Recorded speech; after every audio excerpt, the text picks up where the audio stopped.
Good morning. I'm Russell Myers, CEO of Midland Health, and this is our coronavirus briefing for Thursday, May the 21st, 2020. I'll start with a few numbers. In the state of Texas, we have now over 51,000 confirmed cases of COVID-19. There have been 1,419 deaths across the state. Here in Midland, we have 123 positive cases to date, and there have been 12 deaths. We do seem to be winding down in terms of total numbers. Last week we had 7 positives. This week so far we've had only 3. One of those 3 is a Midland resident who is actually in California, and has been there for an extended duration. So we are down to just a couple of cases here in this community. Here in the hospital, we have been testing in still fairly significant quantities, although the number of tests we've run each day is actually declining. There have been over 2,400 tests run through our sites so far, and we have about 81 tests still outstanding waiting for results. In the hospital, our census today is 146. We have 10 patients in critical care, a total of 7 COVID patients. One of those is suspected or a person under investigation. The other 6 are known positives. 6 of the patients are from Midland Medical Lodge. That's down substantially from last week's numbers. And all of those patients are stable. We're hopeful of negative tests and the opportunity to get the rest of those patients back to their residence in the near future. Very hopeful about that. In the hospital also, we have only 1 ventilated patient today, 1 patient on a ventilator. There were 96 patients in our emergency department yesterday, continuing our trend of roughly half of last year's activity and what's normal. One point to make here that I've made several times now about the emergency department. You're beginning to see some news about this from around the country, but it's really important for people to understand that if you have what you believe is an emergent condition, especially things like chest pain, traumatic injuries, symptoms of a stroke, those things require emergent care, and you should come to the emergency department. You should call 911 if you're in distress, and not hesitate to do that. The emergency department is a safe place. You are not going to contract COVID-19 by coming to the ED, but you may miss the opportunity to have another condition cared for properly if you hesitate, if you delay coming in when you know you're in an emergent condition. So please do come in with anything that you believe requires emergency care, and we will be more than happy to take care of you. Developments here in the hospital. We're slowly increasing the elective procedure volumes. We're beginning to talk about some loosening of visitation rules. We're not ready to announce anything there yet, but in the next few days, we expect to finalize some loosening of those rules and to announce those to the public. We'll be sure to let you know as soon as that's ready. There's been a little bit of community concern about the severe limitations we have on visitation. We would like to be responsive to that, listen to the families and the patients. We know that having a family member with a patient is an important part of adequate communication and the recovery process, and we're looking forward to loosening those rules in the relatively near future. Won't be immediate, but very soon, and we'll be able to tell you what those rules will be shortly. So we're looking forward to that change.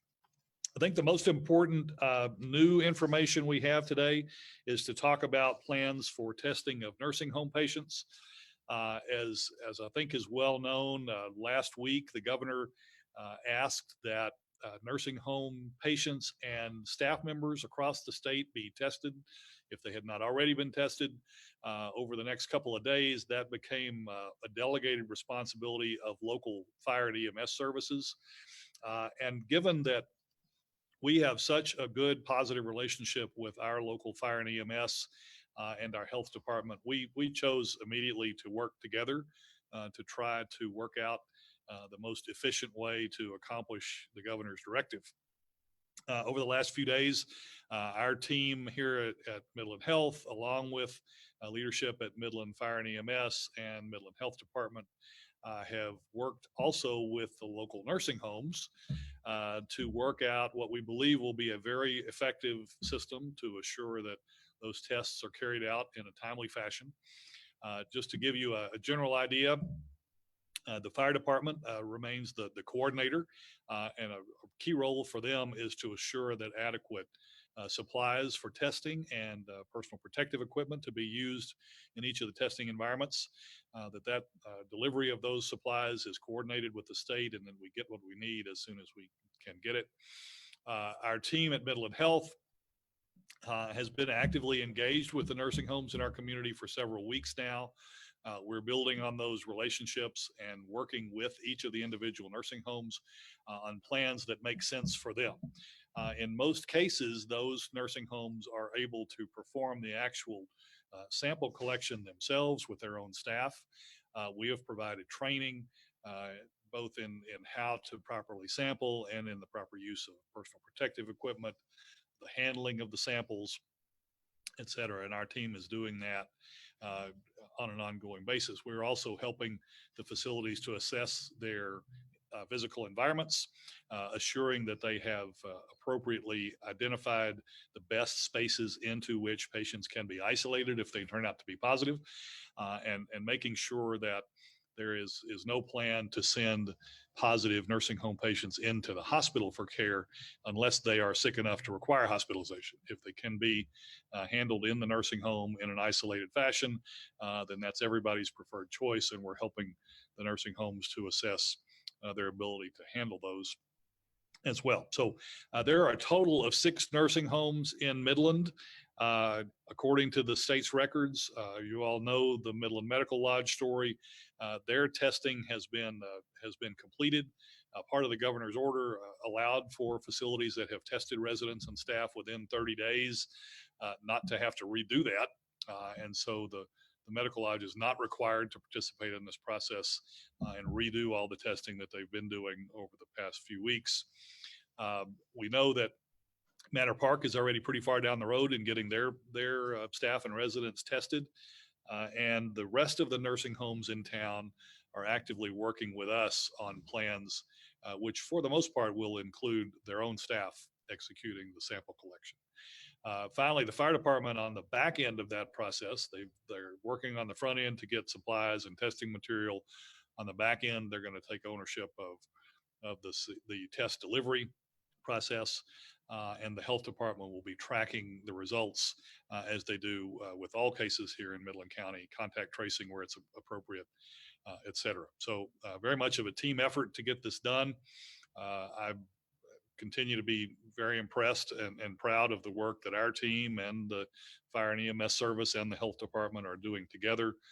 We've never had anything but a cooperative relationship, and that continues and will continue throughout the process of testing the nursing home patients. Finally, one thing we've tried to do is centralize the lab to which the samples are being sent and from whom the results will be received. Most of those tests, if not all of them, are going to go to the Lubbock branch of the laboratory response network that the state established several years ago. The Lubbock LRN has handled some of these tests already and will handle the bulk of them going forward.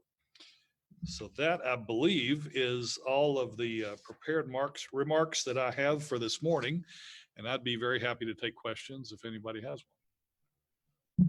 Yes, we have a question from Facebook. Is the screening of people entering MMH facilities being stopped tomorrow, particularly West Campus? Let's see. I'm not certain of the date.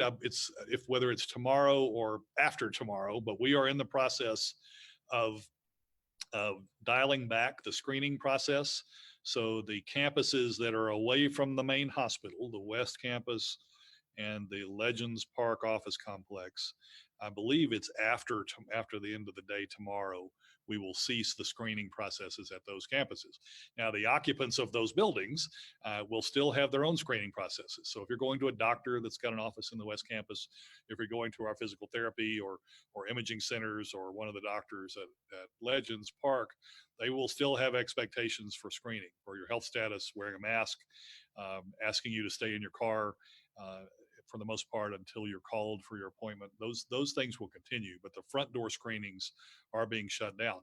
Here at the hospital, we're changing our process just a little bit. At the Craddock Medical Office Building, we've had a screening location. Much like the other office building environments, we'll be terminating that screening location, but we will keep the screening location in place at the emergency department, and that will remain the only access point for patients coming to the hospital. Of course, I think most people know that the Craddock office building is connected to the hospital. We will have an attendant in the connecting corridor to redirect people who come through the Craddock office building. If their destination is the hospital, we'll redirect them to the emergency entrance for appropriate screening. So all of that is happening over the next 24 hours plus. We believe that that's a prudent course of action, not only because infections have been reduced in the community, but because we have a lot of resources devoted to screening that need to be sent back to their regular workplace as the rest of our work increases. We do elective cases, we see more patients in physician offices, et cetera. So it's an important part of the evolution of reopening the community. But remember, if you're coming to the hospital for any service provided in the hospital's main building, you have to come through the emergency department entrance. You will have to be screened. You will be asked to wear a mask throughout your stay within the hospital. And if you are not willing to wear a mask, you will be turned away. So please keep that in mind as these changes are made. Thank you. Another question from Facebook. Are you putting extra staff at the fire department to do these tests? Well, the process we've worked out wouldn't indicate that our staff would be at the fire department. So what's happening is the fire and EMS service is working with the state to secure supplies and testing materials. They're going to be providing those supplies and testing materials to the nursing homes themselves. And for the most part, the testing, the sample collection, the actual use of the swab to collect a sample, put it in appropriate medium, package it up to be ready to be sent off to the offsite lab, that's going to be mostly done by personnel in the nursing homes themselves. The hospital's team will be on the front end of that process doing training as needed, both in how to do the swabs and how to properly use personal protective equipment. We'll also be helping the facilities assess their buildings to be sure that they can properly isolate patients who can still be cared for in the nursing home environment, but just need to be separated from the rest of the residents if their positive test results come back. So the basic question, will the hospital be putting more personnel at the fire department? The answer to that is no, but we do have people who are engaged in the process. Mostly is going to take place directly in interaction with the nursing home personnel. I don't have a question currently. Okay. I think I can probably step aside. I see that the mayor is available and ready to go. So I will hand it off to Mayor Payton. And if anybody has a question for me, I'll be happy to come back to the microphone when he's finished. Thank you. Thank you, Russell. And sorry I was a little bit late. I'm in another building and not in my office. I was scrambling around trying to hack into web systems so I could get online here with all of you guys. But I really didn't want to take much time. I really wanted to be here just in case anybody had any questions related to how we are working at the city level with the hospital, with the initiative from the state related to nursing homes. I wanted to especially give my thanks to the hospital, to Russell, to the entire team for them and everything they have been doing through this process. Also, as they have been working with the fire department. I think it's important for people to understand that what the state oftentimes instigates or initiates, we then have to implement. And therein lies some of the challenges and some of the problems, because it's easy to say what has to be done. It's another thing to be able to do those things correctly, to be able to do those things in a way that put people at ease, that keep people safe, that do the best things for residents and for employees, as well as our fire department and our medical professionals. And so I think Russell and the fire department, the health department, and everybody involved did a great job of understanding what was being handed to them. The only thing I wanted to make sure we knew was we were not going to hurry the process to meet a deadline that could have been dangerously arbitrary. And so now what we're doing is getting this process done through these remaining 4 nursing homes. So thankful for that as well. On the city side, everybody's probably fairly familiar with what we're doing as far as following as closely as we can the opening up procedures. And I'm sure this has already been said before I even made the Zoom call, but we want to encourage and continue to encourage all of our businesses and all of our citizens to understand the severity of the moment, the importance of the moment, and to not let go to waste the things that we have been practicing and we have been paying attention to as we open this economy up. But with that, I'd be happy to take any questions, and then I'll be done with as I'm finished with my remarks.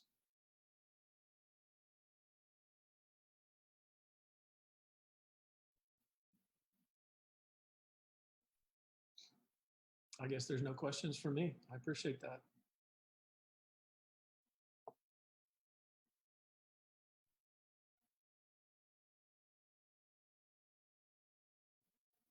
We good, Tasa? Can't hear anybody.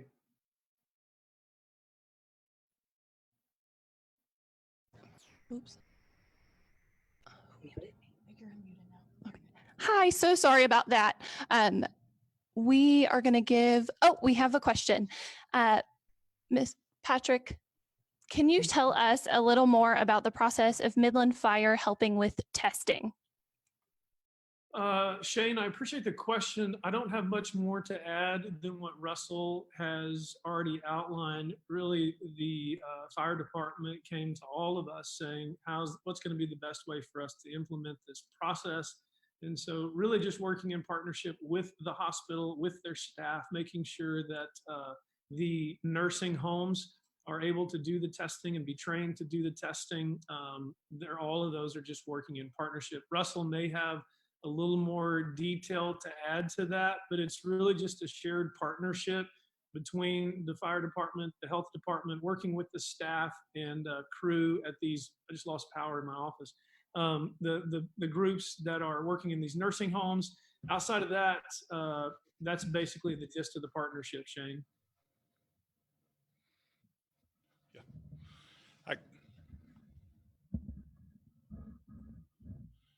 I can add a brief comment. I think I've described the process pretty thoroughly, but I think that, one thing to note throughout all this process, it's the fire department is not in any way shirking its responsibility here. The most appropriate thing for any of us to do in this environment is to be careful with the potential for exposure to patients, to healthcare workers, or anyone else.